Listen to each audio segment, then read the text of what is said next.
The Seattle Seahawks returned to what they call Tell the Truth Wednesday after Sunday's 17-13 loss to the Cincinnati Bengals. For the Seahawks, the first Wednesday practice, they call it Tell the Truth, and that is that they have team meetings and they have honest discussions about their performance. So that just to give you some insight of what happens on Wednesday.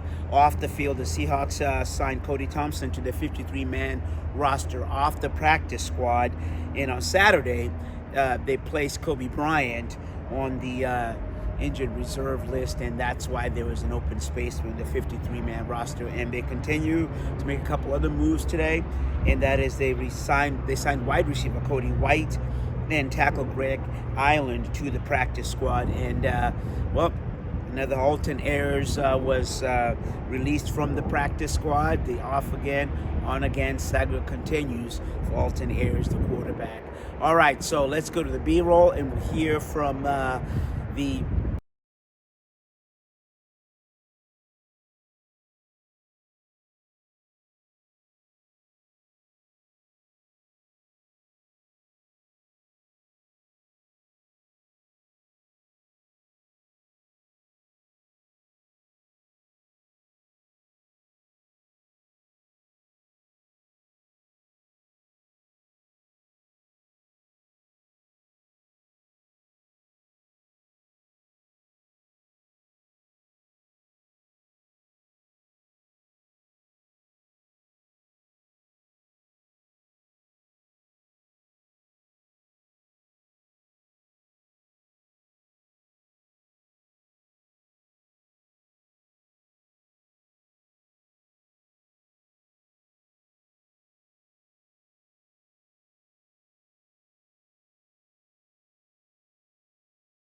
I'm anxious to see us carry on the walkthrough that we just go through here to kind of give us the first indication. Everybody jump right back at it, focused and tuned in. We know we got a new team to play and new schemes, new coach, new callers, and all that stuff. And so we're learning a new team in the division, and they're challenging in a number of ways. So we're trying to get ready, get right again. You're going to see. I won't be able to give you a ton of information on some guys because we don't know yet. Guys, coming back, so we'll have a couple of guys that will kind of practice, kind of modified fashion this week, and see what happens by the end of the week. The head coach has an impact on the team. They're an aggressive, physical team, running the football and featuring a running quarterback and all that. It all fits, right in with coach, and so we have 6 games, so that's a lot for us, and then we also have preseason, and so he had a similar injury before, it's not the same one, and it took quite a while too. So this is the way we've gauged it to make sure that we ensure his return. Good speed, so a little bit of a long strider. He's a tall guy, and he gets out, and guys don't catch him very quickly. He's had some good, substantial runs already. He's a threat in the running game, but he's also the threat in passing game too, to get out and go. And the thing that I like about him, he's running really tough when he's had his chances. He's running into some guys to make extra yards, to score a touchdown earlier in the year. He took a real big hit to go do it, and he accomplished the task and got it done. And so I'm sure that those guys are rallying behind him and excited about the way it feels like when it's really special. And that I've never thought that they have to get us going. We have to get them going, and so it's our play that gets the fans, tuned in and part of it.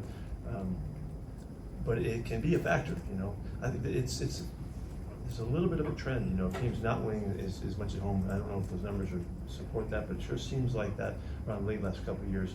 And I don't want to fall prey to that. We got to get back and get out ahead of this thing. If you're going to have a really good season, you have to be really good at home, and that's there's no two ways about that. Really, most all of his chances. And I've said this a million times to you guys, but you go all the way back when he started before he got hurt. He was playing like a starter and should be out there on the field and all that.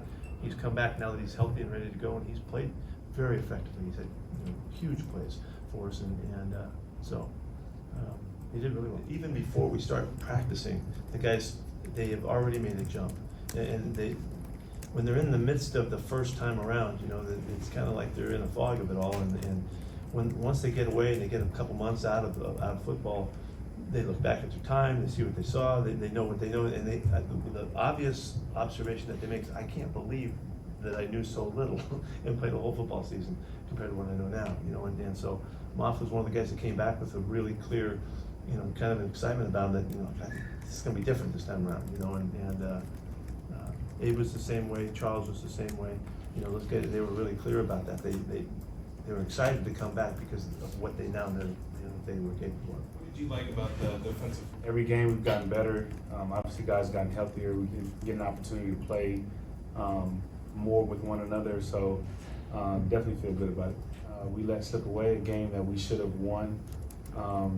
You don't want to have, I think this is maybe one of those games you try to find a positive, understanding that there's so much season left. So I think that's probably the vibe of just being frustrated and upset that you let a game that you probably should have won slip away, but having the positive that we kind of beat ourselves, and if we put this together, we can be a really good team. That I don't think an offense is going to dictate like what we do, and he's going to be aggressive regardless of the situation. I think as players, we like that. We like to be aggressive. We like to try to get in the backfield, and it's not just one person or one group. He's not afraid to blitz whomever. But then also we have our moments where we trust our, the four guys up front, and they're gonna get it done. Their run game is a lot different. I think, historically in the past, there was a lot of crunch, a lot of downhill runs, things of that nature. But when you watch them now, they have a lot of pullers, a lot of confidence in their quarterback to keep the ball and make plays with his feet.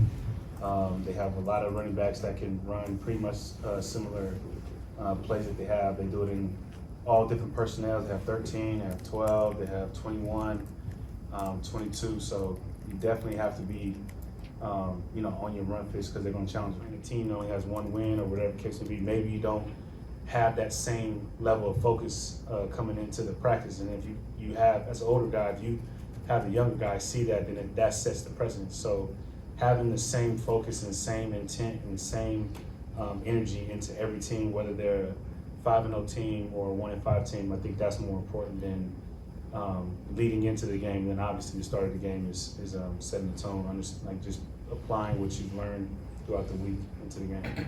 But what encouraged you during the game? And I'm kind of thinking about the first drive and how many different looks you guys showed.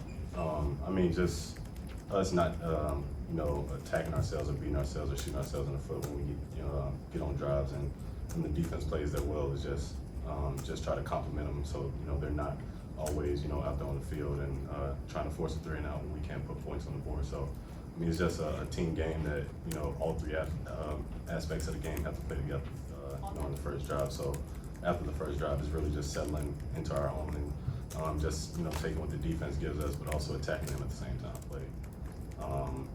If you look at the penalties, there's a taunting, unnecessary roughness, face mask, holding, and I think it was one more in there. So I'm doing pretty good if I look at it and judge myself, on how I play, and just try to be consistent and have clean hands or whatever the case may be. But I'm not going to change who I am as a player.